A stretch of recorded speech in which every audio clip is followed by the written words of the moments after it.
Hello everyone, good morning आप सभी को। मैं स्वागत करती हूँ आप सभी का इस क्लास में। तो हिंदी साहित्य का दूसरा इतिहास हम लोग देख रहे हैं। बच्चन सिंह का इतिहास ग्रंथ है जिसमें हमने आदिकाल और भक्ति काल को समाप्त कर लिया है। आज हमारा रीति काल की शुरुआत होगी। तो रीति काल में सबसे पहले इन्होंने बद्ध रीति काव्य का उल्लेख किया है। तो चलिए इसका अध्ययन हम लोग करते हैं। ध्यान से आप लोग सुनिएगा, अच्छा लगेगा। बद्ध रीति कवि संख्या में अधिक हैं। शुक्ल जी ने इनका उपविभाजन नहीं किया है। इससे प्रथम दृष्टि में पता नहीं लगता कि उनकी अपनी मुख्य विशेषताएं क्या हैं। रीति ग्रंथ तो सब लोगों ने लिखा है, पर उनमें कुछ का महत्व रीति ग्रंथ लिखने के कारण है तो कुछ का महत्व काव्य के कारण है। अतः इन्हें सुविधा की दृष्टि से दो वर्गों में बांटा जा सकता है, रीति चेतस और काव्य चेतस। तो बच्चन सिंह ने बद्ध रीति काव्य को दो भागों में बांटा है, पहला रीति चेतस और दूसरा काव्य चेतस। और कहते हैं कि कोई चाहे तो इन्हें लक्षण चेतस और लक्ष्य चेतस भी कह सकता है। फिर आगे आते हैं रीति चेतस। अब हम रीति चेतस को देखेंगे बद्ध रीति काव्य में। तो इसमें दिया है कि चिंतामणि सबसे पहले आएंगे। पहले कहा जा चुका है कि रीति की दो परंपराएं थीं। ये चिंतामणि को रीति चेतस में रखे हैं, च से चिंतामणि, च से चेतस। तो ध्यान देना है कि चिंतामणि चेतस में आएंगे, रीति चेतस में। तो पहले कहा जा चुका है कि रीति की दो परंपराएं थीं। एक परंपरा केशव की थी और दूसरी चिंतामणि की। दूसरी परंपरा जो अविच्छिन्न रूप से चलती रही, चिंतामणि से आरंभ हुई। शुक्ल जी ने इनका रचना काल 1650 ईस्वी के लगभग ठहराया है। यद्यपि इसके संबंध में कोई प्रमाण नहीं दिया गया है। चिंतामणि तिकवापुर के निवासी थे। कहाँ के निवासी थे चिंतामणि? तो कानपुर तिकवापुर के। परंपरा से प्रसिद्ध है कि भूषण, मतीराम और जटाशंकर इनके भाई थे। चिंतामणि के भाई कौन थे? भूषण, मतीराम और जटाशंकर। और ये कानपुर के रहने वाले थे, तिकवापुर नामक स्थान के। इन्हें नागपुर के भोसला राजा मकरंद शाह का आश्रित बताया जाता है। चिंतामणि किसके आश्रित थे? तो नागपुर के भोसला राजा मकरंद शाह का। इन्होंने अपना पिंगल ग्रंथ उन्हीं के आदेश से बनाया था और इन्होंने पिंगल नामक एक ग्रंथ लिखा था और वो भोसला राजा मकरंद शाह के आदेश पे लिखा था। किशोरी लाल गुप्त ने खोज के उत्साह में कहा है कि ये मकरंद शाह वही हैं जिनका उल्लेख शिवराज भूषण में आया है। मकरंद शाह शिवाजी के पितामह थे और यदि एक पीढ़ी के बीच में कम से कम 20 वर्षों का अंतर माना जाए तो मकरंद शाह शिवाजी से 40 वर्ष पहले हुए। तो एक भाई मकरंद शाह का और दूसरा भाई शिवाजी का आश्रित हो, यह संभव ही नहीं हो सकता है। अब हम भूषण को और चिंतामणि को एक भाई मान लेते हैं, ठीक। तो बता रहे हैं कि शिवाजी मकरंद शाह शिवाजी के पितामह थे। तो शिवाजी के आश्रित भूषण थे और चिंतामणि मकरंद शाह का। तो भाई ये दोनों भाई थे और भाई तो 40 वर्ष छोटे बड़े हो ही नहीं सकते हैं। अब भूषण को चिंतामणि से 40 वर्ष छोटा नहीं माना जा सकता है, ठीक। तो पुत्र हो जाएंगे, वो पुत्र भी नहीं होंगे इतना छोटा। तो ये गलत आता है तर्क। उसी को ये बता रहे हैं कि एक भाई मकरंद शाह का दूसरा शिवाजी का आश्रित हो, ये संभव नहीं हो। इस मकरंद शाह के बारे में कुछ भी निश्चित रूप से नहीं कहा जा सकता है। तो ज़रूरी नहीं है कि जो शिवाजी के पितामह मकरंद शाह थे, हो सकता है वो कोई और थे, एक नाम के कई लोग हो सकते हैं, लेकिन चिंतामणि जिसके आश्रित थे वो दूसरे मकरंद शाह थे। चिंतामणि और भूषण की जन्म तिथियों में 4-5 वर्ष का ही अंतर है और इनके द्वारा लिखे गए 4 ग्रंथों का उल्लेख मिलता है। तो चिंतामणि द्वारा लिखे गए कितने ग्रंथों का उल्लेख मिलता है? 4 ग्रंथों का। कविकुल कल्पतरु, काव्य प्रकाश, रसमंजरी, पिंगल और रामायण। चिंतामणि ने 4 ग्रंथ लिखे हैं, कविकुल कल्पतरु, काव्य प्रकाश, रसमंजरी, पिंगल और रामायण। और इनमें से केवल 2 ग्रंथ उपलब्ध हैं। मिलते तो हैं 4-5, लेकिन उपलब्ध केवल 2 ही हैं, एक कविकुल कल्पतरु और एक पिंगल। किंतु कविकुल कल्पतरु अधिक प्रसिद्ध है। प्रामाणिक 2 हैं, लेकिन उनमें से भी प्रसिद्ध एक ही है, कविकुल कल्पतरु। और इस ग्रंथ में काव्यशास्त्र के सभी अंकों का सन्निवेश है। कविता की दृष्टि से ये सामान्य कोटि के कवि हैं और कविता की दृष्टि से चिंतामणि सामान्य कोटि के कवि हैं। चलिए अब आते हैं जसवंत सिंह। चिंतामणि के बाद हम किसे देखेंगे? जसवंत सिंह को। इनका जन्म हुआ था 1626 में और इनकी मृत्यु हुई थी 1678 में। जसवंत सिंह मारवाड़ के राजा थे। ये विद्या, बल और बुद्धि में अत्यंत संपन्न थे। अपने पराक्रम के कारण वे शाहजहां और औरंगजेब दोनों के विश्वास पात्र थे। मुगलों के पक्ष में उन्होंने अनेक लड़ाइयाँ लड़ी। इनके द्वारा लिखा गया भाषाभूषण ग्रंथ अपनी स्वच्छता और सरलता के कारण अत्यंत लोकप्रिय था। तो भाषाभूषण किसने लिखा है? जसवंत सिंह ने लिखा है और ये मारवाड़ के शासक थे। और ये सिर्फ आचार्य थे, कवि नहीं। तो ये ध्यान देना है कि जसवंत सिंह केवल आचार्य थे, ये कवि नहीं थे। ठीक। और भाषाभूषण के नायिका भेद के लिए उन्होंने भानुदत्त की रसमंजरी और रस तरंगड़ी को आधार बनाया है। तो अलंकारों के लिए कुवलयानंद को। तो इन्होंने भाषाभूषण लिखा है, तो भाषाभूषण का आधार ग्रंथ क्या है?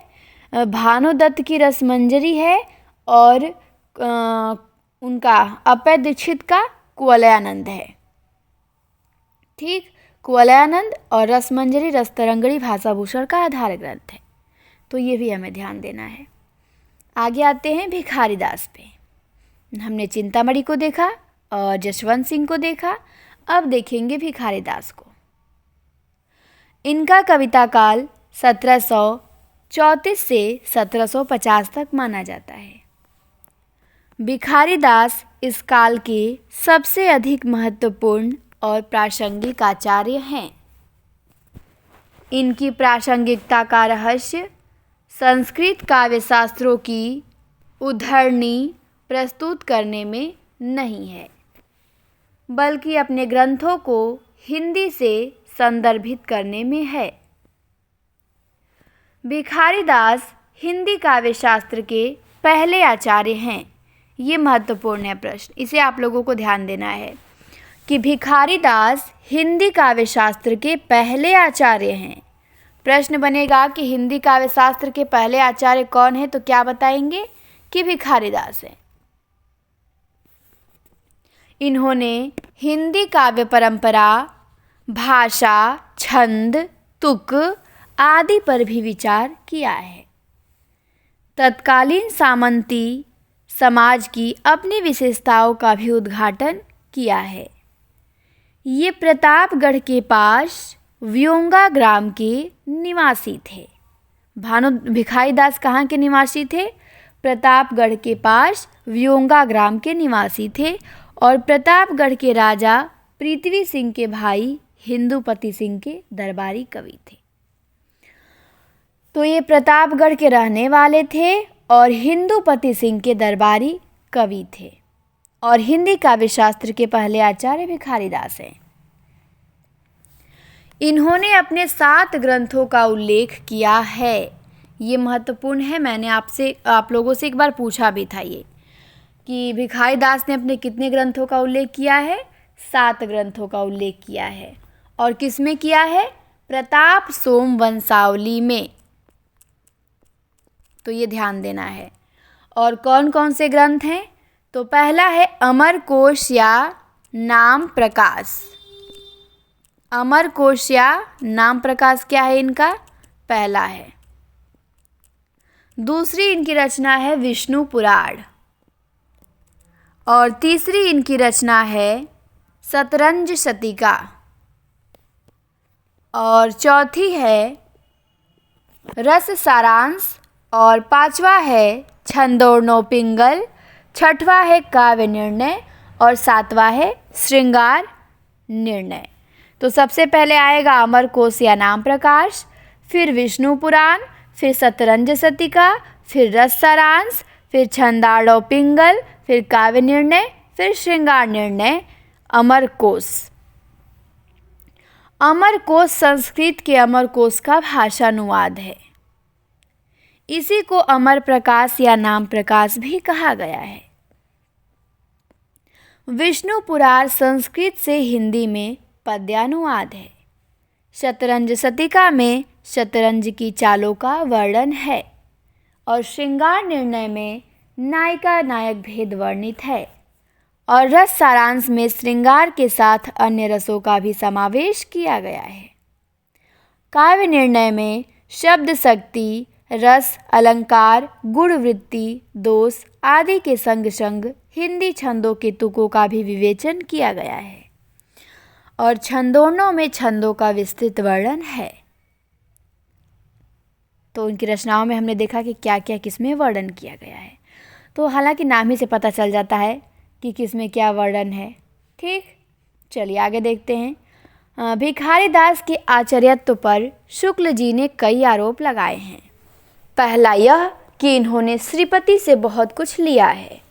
और दूसरा यह कि इन्हें हिंदी काव्य क्षेत्र में परकीय प्रेम की प्रचुरता दिखाई पड़ी, जो रस की दृष्टि से रसाभास के अंतर्गत संपत्ति है। और तीसरा यह कि कुछ स्थलों पर लक्षण गड़बड़ है और उदाहरण अशुद्ध है, जैसे उपादान लक्षणा। श्रीपति से बहुत कुछ लेने का प्रश्न ही नहीं पैदा होता, क्योंकि दोनों ने काव्य प्रकाश से सामग्री ग्रहण की है। संस्कृत के काव्य प्रकाश में परकीय प्रेम रसाभास रहा होगा, पर रीतिकाल तो परक्रिया प्रेम से भरा पड़ा है। अनैतिक होते हुए भी यह उस काल की सामान्य सामंती प्रवृत्ति थी। स्वकीय के लक्षण के अंतर्गत इन्होंने रचिताओं को सम्मिलित करके स्वकीय का अर्थ विस्तार कर दिया है। पंक्ति है, श्रीमानन के मौन में भोग्य भामिनी और तीनों को सुकिया ही में गणेशु कवि सिरमौर। पर यह सामान्य स्वकीय नहीं है, ये श्रीमंतों के घरों में पाई जाती है, साधारण गृहस्थों के घरों में नहीं। उनकी सभी नायिकाओं की एक और विशेषता है, साहिबी कहना न होगा कि यह विशेषता सामंत वर्ग की हो सकती है। तो उनकी सभी नायिकाओं की एक विशेषता है साहिबी, और कहना न होगा कि ये विशेषता सामंत वर्ग की ही हो सकती है। उपादान लक्षणा पर भी विचार कर ही लेना चाहिए, और भिखारी दास ने इसका एक लक्षण दिया है। लिखा है उन्होंने कि उपादान शो लक्षणा परगुण लिन्हे होई, कुंत चलत सब जग कहे नर बिनु चले न सोई। अर्थात उपादान लक्षणा में लक्ष्यार्थ में वाच्यार्थ अन्वित रहता है। इसी को अजहत स्वार्था भी कहते हैं, यानी जो अपने वाच्यार्थ का परित्याग न करे। कुंत चलत कुंता प्रविशंति का छायानुवाद है, पर इसकी प्रकृति हिंदी है। हिंदी में कुंत या भाले प्रवेश करते हैं नहीं लिखा जाएगा, क्योंकि यह हिंदी प्रकृति के विरुद्ध है। कुंत चलत में वाच्यार्थ का बोध होता है।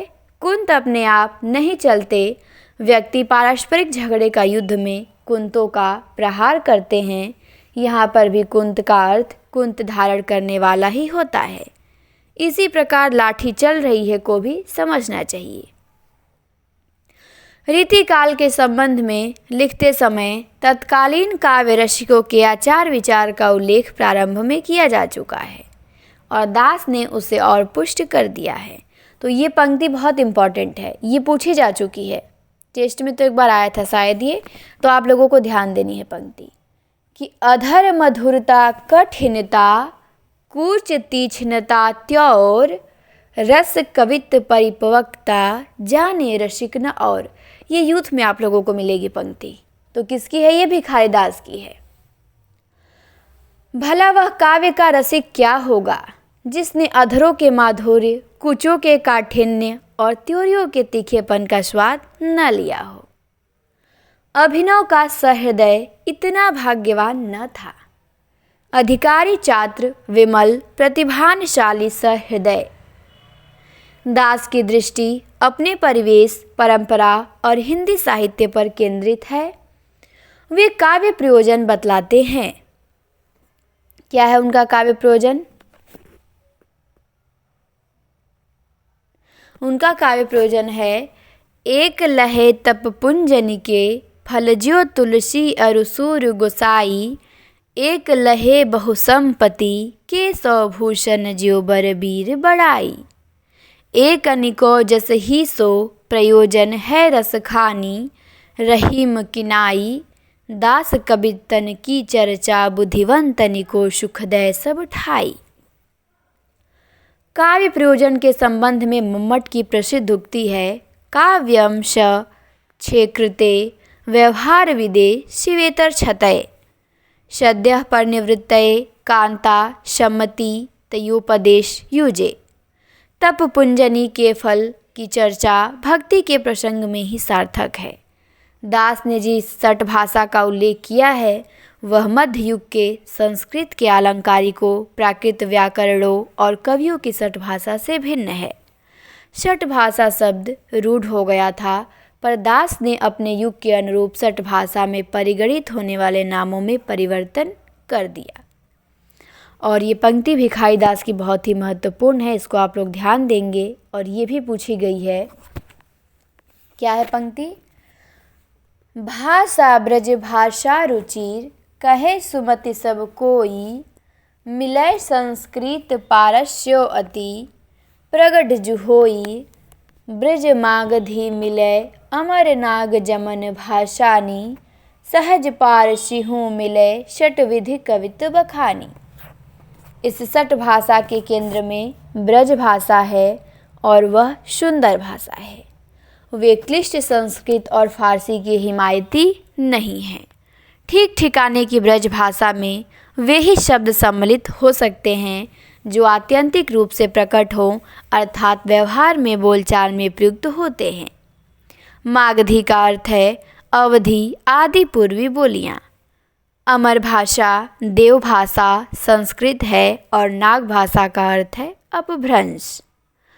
जमन भाषा का अर्थ है खड़ी बोली, क्योंकि इसके प्रचार प्रसार में मुसलमानों का विशेष योग है। ब्रज भाषा खालिश ब्रज भाषा नहीं थी, उसमें अनेक बोलियों का मिश्रण हो चुका था। तुलसी और गंग भी इसी भाषा का व्यवहार कर रहे थे। तो भिखारी दास लिखते हैं कि तुलसी गंग दो भय सुकविन के सरदार, इनके काव्यन में मिली भाषा विविध प्रकार। कहते हैं कि ब्रज भाषा सीखने के लिए उसकी पूरी काव्य परंपरा का ज्ञान होना चाहिए। केवल ब्रज क्षेत्र में निवास से काम नहीं चलता। पंक्ति है कि सूर कैसेव मंडन बिहारी कालिदास, ब्रह्मा चिंतामणि मतिराम भूषण सु जानिए। लीलाधर सेनापति निपट निवाज निधि, नीलकंठ मिश्र सुखदेव मानिए। आलम रहीम रसखानी सुंदरादिक, अनेकन सुमति भय कहाँ लो बखानी। ब्रजभाषा हेतु ब्रजभाषा ही न अनुमानो, ऐसे ऐसे कवित्त की बाड़ी हों सो जानिए। तो ये भी पूछी गई है कि ब्रजभाषा हेतु ब्रजभाषा ही न अनुमानो पंक्ति किसकी है? तो भिखारी दास की है। और आपको ये भी ध्यान देनी, तुलसी गंग वाला तो ध्यान देना ही है, ये भी ध्यान देना है कि सूर कैसो मंडन बिहारी कालिदास ब्रह्मा, ये भी इम्पॉर्टेंट है। कि सूर कैसो मंडन बिहारी कालिदास ब्रह्मा चिंतामणि मतिराम भूषण सुजानिए। आगे आते हैं। उपर्युक्त कवियों में से अधिकांश ब्रजमंडल के बाहर के रहने वाले हैं और इसके अतिरिक्त ब्रज भाषा एक जातीय भाषा के रूप में विकसित हो चुकी थी, जो हिंदी जाति की तमाम बोलियों को आवश्यकता अनुसार अपने में समाविष्ट कर चुकी थी। हिंदी काव्य में तुकों का विशेष महत्व है और भिखारी दास ने पहली बार इस पर ध्यान दिया। भिखारी दास ने लिखा कि भाषा वर्णन में प्रथम तुक चाहिए विशेषी, उत्तम मध्यम अधमशो तीन भांति को लेखी। तो हिंदी काव्य में तुकों पे सबसे पहले किसने ध्यान दिया, ये भी प्रश्न आ चुका है टेस्ट में। तो हिंदी काव्य में तुकों पे सबसे पहले ध्यान भिखारी दास ने दिया और उनकी ये पंक्ति भी आपको ध्यान देनी है कि भाषा वर्णन में प्रथम तुक चाहिए विशेषी। अगला है कि दास ने अपने काव्य निर्णय में कुछ मौलिक प्रश्न भी उठाए हैं। उन्होंने उठाया है कि स्त्री का स्त्री के प्रति प्रेम, बालक का बालक के प्रति प्रेम, बंधु का प्रेम, पिता का पुत्र के प्रति प्रेम को उन्होंने प्रेम रस की संज्ञा दी है। इसी प्रकार दया को करुणा में अंतर्भुक्त कर दिया है। स्पष्ट है कि वे संस्कृत काव्य शास्त्र से बहुत कुछ लेते हुए भी हिंदी साहित्य के संदर्भ में उसमें कुछ परिवर्तन भी कर रहे थे। इससे ऐसा नहीं समझना चाहिए कि सोच की दृष्टि से यह नितांत जड़ काल था। यदि दास की परंपरा चली होती तो हिंदी का अपना काव्यशास्त्र बन गया होता। लक्षण ग्रंथकारों का भी उद्देश्य मुख्यतः कविता ही लिखना था। सफलता असफलता तो उनकी अपनी प्रतिभा पर निर्भर थी और भिखारी दास का कहना है, ये भी पंक्ति पूछी जाती है कि आगे के कवि रिझिए तो कविताई, न तो राधिका कन्हाई सुमिरन को बहानो है। इनकी रचनाओं में अनुभूति की गहराई नहीं मिलेगी, पर भाषा में संयम तथा वाक्य विन्यास में सुथरापन मिलेगा। अगला है पंक्ति इनकी, देखिए भिखारी दास की दी गई है, क्या है कि आनन है अरविंद न फूले, अलिगन भूले कहाँ मंडरात हो, कीर तुम्हें कहाँ बाई लगी, भ्रमबिंब के ओठन को ललचात हो, दास जो ब्याली न बेनी बनाव है, पापी कलापी कहाँ इतरात हो, बोलती बाल न बाजत बीन, कहाँ सिगरे मृग घेरत जात हो। फिर है कि घा घरो झीन सुसारी महीन सो, पीन नितंबन भार उठयो खिची, दास सुबास सिंगार शिंगारती, बोझन ऊपर बोझ उठै मची, श्वेद चले मुख चंदन च्वय, डगद्वैक धरे मही फूल निशो सची, जात है पंकज पात बयारी, सोवा सुकुमारी की लंक ललालची, देश बिनु भूपति दिनेश बिनु पंकज, फनेश बिनु मणि और निशेष बिनु जामिनी, दीप बिनु नेह और सुगेह बिनु संपति, अदेह बिनु देह घन मेह बिनु दामिनी, कविता सुछंद बिनु मीन जल वृंद बिनु, मालती मलिंद बिनु होत छवि छामिनी, दास भगवंत बिनु संत अति व्याकुल, बसंत बिनु लतिका सुकंत बिनु कामिनी। तो हमने यहाँ पे भिखारी दास को कंप्लीट कर लिया। अब आते हैं हमारे प्रताप शाही, तो ये भी महत्वपूर्ण है, तो इनको भी हम देखते हैं। 3 कवियों को हमने देखा और अब देखेंगे हम प्रताप शाही को। तो ये रीति काल के अंतिम चरण के श्रेष्ठ रीति ग्रंथकार हैं। काव्य की दृष्टि से इनकी गणना श्रेष्ठ कवियों में की जाती है।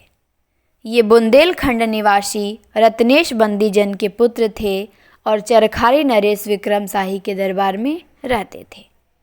तो ये आपको ध्यान देना है कि रीति काल के अंतिम चरण के श्रेष्ठ रीति ग्रंथकार कौन हैं? तो प्रताप शाही हैं। फिर है कि ये बुंदेलखंड निवासी रत्नेश बंदीजन के पुत्र थे और किसके दरबारी थे?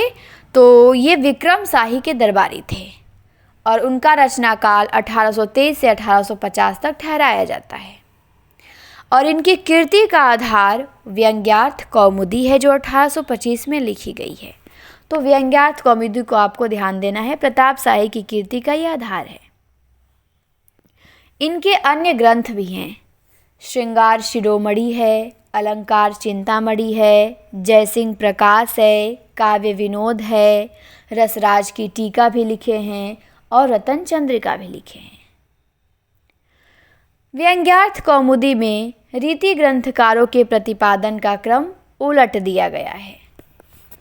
रीति ग्रंथों में पहले लक्षण लिखे गए हैं और बाद में उनके उदाहरण। व्यंग्यार्थ कौमुदी में पहले लक्ष्य है और बाद में लक्षण। लक्ष्य अंश मूल है और लक्षण अंश वृत्ति। इसे एक नया प्रयोग कहा जा सकता है जो परिपाटी विरुद्ध है। व्यंग्यार्थ कौमुदी के संबंध में एक वृहद इतिहास में लिखा गया है। क्या लिखा गया है? कि मूलतः इसका प्रतिपाद्य नायक नायिका भेद ही है। व्यंग्यार्थ कौमुदी के संबंध में एक वृहद इतिहास में लिखा गया है कि मूलतः इसका प्रतिपाद्य नायक नायिका भेद ही है, न कि ध्वनि तथा व्यंग्यार्थ। जैसा कि हिंदी साहित्य के लगभग सभी इतिहासकारों ने लिखा है कि सभी इतिहासकारों में शुक्ल जी भी हैं और शुक्ल जी के विरोध के मत को व्यक्त करते समय उन्हें कई बार पढ़ लेना चाहिए। शुक्ल जी ने लिखा है कि प्रताप शाही जी का यह कौशल अपूर्व है कि उन्होंने एक रस ग्रंथ के अनुरूप नायिका भेद के क्रम में सब पद्य रखे हैं, जिससे उनके ग्रंथ को जी चाहे तो नायिका भेद का एक अत्यंत सरस मधुर ग्रंथ कह सकते हैं। ये शुक्ल जी ने लिखा है प्रताप शाही के बारे में। अपूर्व कौशल यह है कि सभी पद्य व्यंजना या ध्वनि के उदाहरण हैं। जो लोग उसका प्रतिपाद्य नायिका भेद मानते हैं, उनके अपूर्व कौशल को क्या कहा जाए। शुक्ल जी ने प्रताप शाही के आचार्यत्व और कवित्व की मुक्त कंठ से प्रशंसा की है। यदि हम आचार्यत्व और कवित्व दोनों के एक अनूठे संयोग की दृष्टि से विचार करते हैं तो मतीराम, श्रीपति और दास से ये कुछ 20 ही ठहरते हैं। इधर भाषा की स्निग्ध सुख सरल गति, कल्पना की मूर्तिमता और हृदय की द्रवशीलता मतीराम, श्रीपति और बेनी के प्रवीण के मेल में जाती है, तो उधर आचार्यत्व इन तीनों से भी और दास से कुछ आगे ही दिखाई पड़ता है। इनकी प्रखर प्रतिभा ने मानो पद्माकर की प्रतिभा के साथ साथ रीतिबद्ध काव्य कला को पूर्णता पर पहुंचा के छोड़ दिया। तो बच्चन सिंह कहते हैं प्रताप शाही के बारे में कि इनकी प्रखर प्रतिभा ने मानो पद्माकर की प्रतिभा के साथ साथ रीतिबद्ध काव्य कला को पूर्णता पे पहुंचा के छोड़ दिया। प्रताप शाही का भाषा पर पूरा अधिकार था। छंदों में नहीं कहीं फालतू शब्द है और न दुरारूढ़ कल्पना। वाक्य विन्यास में इतनी सफाई बहुत ही कम कवियों में मिलेगी। शुक्ल जी इनको पद्माकर के समकक्ष बड़ा कवि मानते हैं और इनकी कविताओं के कुछ उदाहरण देख सकते हैं। तो शुक्ल जी ने पद्माकर से भी बड़ा प्रताप शाही को स्थान दिया है और कहते हैं कि इनकी कविताओं के आप कुछ पद देख सकते हैं। प्रताप शाही की पंक्ति है कि तड़पे तड़िता चहु ओरन ते, छितिछाई समीरन की लहरे, मदमाते महागिरि श्रृंगन पैगन, मंजु मयूरन के कहरे, इनकी करनी बरनी न परे, मगरूर गुमानन शो गहरे, घनये नभ मंडल में छहरे, घहरे कहु जाए कहूँ ठहरे, ननद जिठानी अनखानी रहे, आठों जाम बरबस बातन बनाए अय आरती, रचि रचि बचन अलीक बहु भातिन के, करी करी अनख पिया के कान भरती, कहे परताप कैसे बक्सिए निकसिए क्यों, मौन गही रहिए तउन नेक टरती, निज निज मंदिर के साँझते सवेरे दीप, मेरे केली मंदिर में दीपक नौ धरती। तो ये प्रताप शाही की कुछ पंक्तियाँ दी हुई थी और यहीं पे हमारे प्रताप शाही समाप्त होते हैं। अब प्रताप शाही के बाद आते हैं ग्वाल। अब किसे देखेंगे हम? ग्वाल को। ग्वाल को समाप्त कर लेंगे तो इसके बाद हमारा बद्ध रीति समाप्त हो जाएगा। नहीं, जो काव्य चेतस था, रीति चेतस था, तो रीति चेतस हमारा समाप्त हो जाएगा। इसके बाद हमारा काव्य चेतस आ जाएगा। तो चलिए ग्वाल को देखते हैं। इनका समय है 1791 से 1868। ग्वाल रीति काल के अंतिम शास्त्र कवि हैं। उनकी जन्मभूमि वृंदावन थी। तो रीति काल के अंतिम शास्त्र कवि ग्वाल हैं। वे नाभा नरेश जशवंत सिंह के दरबार में भी थे। कुछ दिनों तक वे महाराज रणजीत सिंह के दरबार में भी रहे। वहाँ पर पजनेश से उनकी प्रतिद्वंद्विता रहती थी और पंजाब की युद्धजन्य अशांति के कारण वे हिमाचल प्रदेश में स्थित मंडी सुकेत के राज दरबार में जा पहुँचे और वहाँ भी बहुत दिन नहीं ठहरे। वे लौटकर मथुरा में रहने लगे। गदर के बाद कुछ दिनों तक वे रामपुर के नवाब यूसुफ अली खां के दरबार में भी रहे। इसका उल्लेख उर्दू के प्रसिद्ध कवि अमीर अहमद मिनाई ने इंतखाब यादगार नामक पुस्तक में किया है। खोज में इनके 11 ग्रंथों का उल्लेख है। रसिकानंद, यमुना लहरी, नक्सिक, हमीरहट, कवि हृदय विनोद, नेहबिहा आदि। तो ग्वाल के खोज में 11 ग्रंथ मिलते हैं। कौन कौन? रसिकानंद, यमुना लहरी, नक्सिक, हमीरहट, कवि हृदय विनोद, नेहबिहा आदि। वे अनुकर्ता आचार्य भी थे और अनुकर्ता कवि भी। ऐसा लगता है कि इनके समय तक रीति ग्रंथकार थक चुके थे। यह थकान ग्वाल में भी दिखाई पड़ती है। कविता में ये कभी पद्माकर का अनुकरण करते दिखाई पड़ते तो कभी घनानंद और बोधा का। रीतिकालीन सामंती विलास की सामग्री से इनकी कविताएं भरी पड़ी हैं। शुक्ल जी ने कहा है कि इनमें रीति की सनक अधिक थी और इनकी बहुत सी कविताएं बाजारू हैं। तो शुक्ल जी ने ग्वाल की कविताओं को बाजारू कहा है। किसकी कविताओं को बाजारू कहा है? तो ग्वाल की। चिंतामणि और ग्वाल के बीच बहुत से रीति ग्रंथकार हुए जो रीति चेतस हैं, काव्य चेतस नहीं। इनकी संख्याओं को देखते हुए भी इस काल का नाम रीति काल रखना संगत और औचित्यपूर्ण है। कुलपति, सुखदेव मिश्र, कालिदास, श्रीपति, तोषनिधि, सोमनाथ, दुलह, भानकवि, थानकवि, रसिक सुमति, भूपति, गुरदीन पांडे, रसिक गोविंद आदि अनेक कवि हुए जिनकी रचनाएं रीति केंद्रित हैं, न कि काव्य केंद्रित।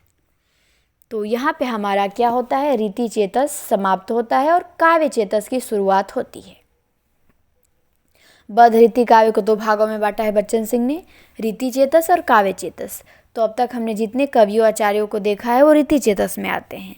अब इसके बाद जो हम देखेंगे वो काव्य चेतस में आएंगे। तो रीति चेतस में हमने देखा चिंतामणि को देखा, भिखारी दास को देखा, जशवंत सिंह को देखा, प्रताप शाही को देखा, ग्वाल को देखा। तो इन सबको आप नोट कर लीजिएगा कि ये रीति चेतस में आते हैं। ठीक।